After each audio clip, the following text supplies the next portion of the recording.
Hi guys and welcome back po sa Tarot Page Philippines. So sa video na to, gawin natin ang monthly November financial and career reading para po sa may mga Cancer in Jupiter.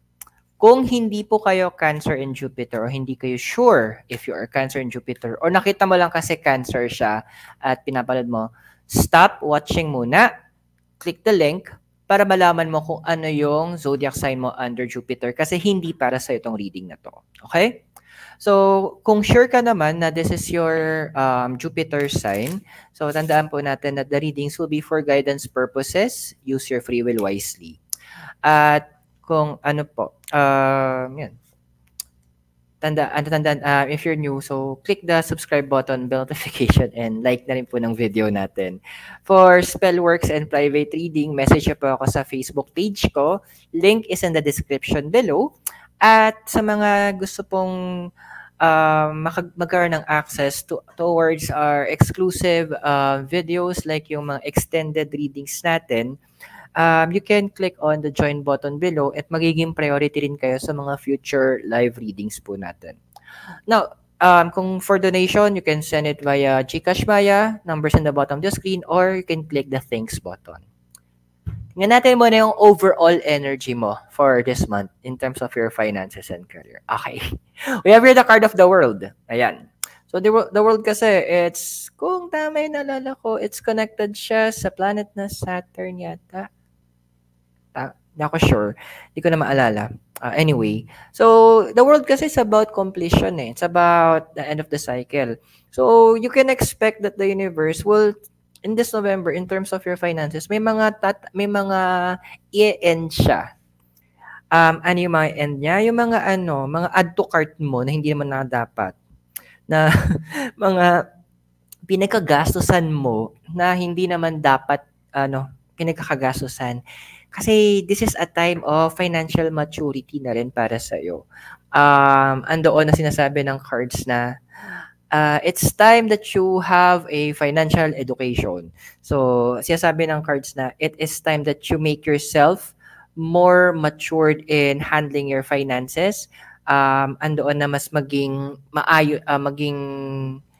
maalam ka, yung tinatawag natin financial education, kung paano mo i-allocate. Because what I'm seeing here, coming this new year, 2025, bibigyan ka ng opportunities for for possible investments na long-term siya.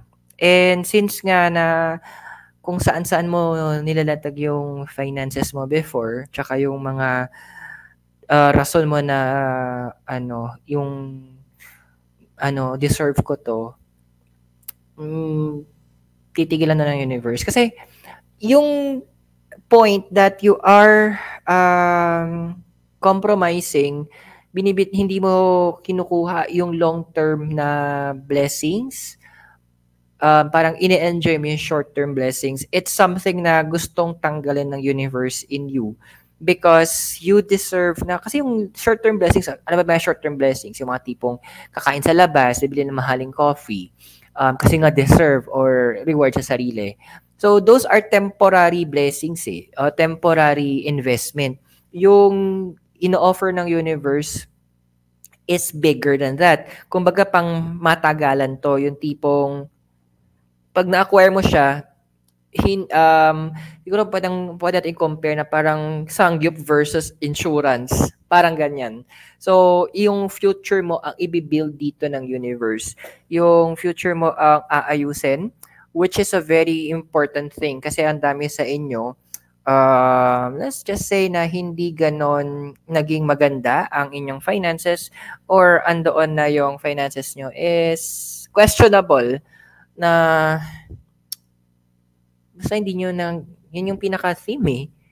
So, doon ka titirahin ng universe in terms of your finances and in your career.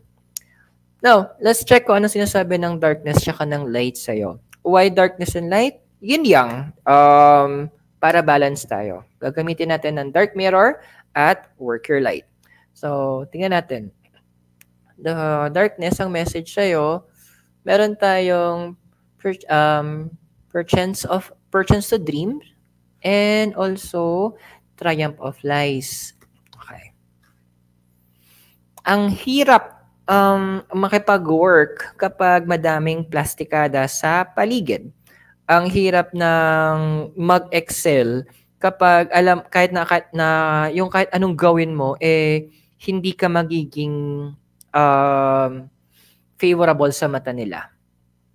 Kumbaga parang ano, yung tipong may golden child na kahit na magbigay ka ng grades sa 100 dahil hindi ka nga golden child, huwag ka nang umasa na yung favor is mapupunta sa'yo. So, yeah, madami sa inyo within work-related, ganun yung nararanasan, ganun yung nakukuha na treatment. May favoritism within work or maybe in business. So, ang sinasabi ng cards dito, may expose kasi to. So, if this individual, sabihin natin supervisor mo siya in work, medyo may expose siya siguro Pero ano pa, baka within this, kailan ba to?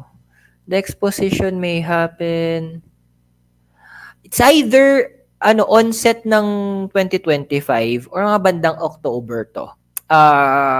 Ma-expose yung ugali o yung attitude nung superior mo na may pinapaligan or may pinapaboran o andoon na meron siyang favoritism. So, ang in-advise sa'yo ng cards is ituloy mo yung mga kailangan mong gawin. Do what you're being asked to do. Andoon na be diligent pa rin. Kasi at the end, sinasabi nga nila, actions will speak louder than words. And andoon na yung yung output natin, yung productivity natin, it will speak for us.